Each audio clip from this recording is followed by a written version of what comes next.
How to get and share Amazon profile link from application.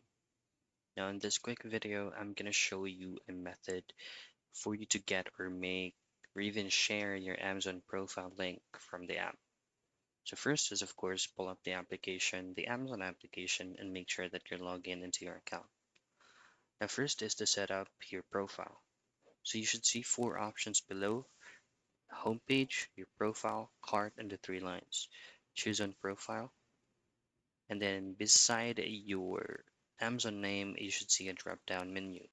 Now, all you have to do to create a profile is to tap on this drop down menu name for you to be able to create a profile, remove a profile, or edit your profile.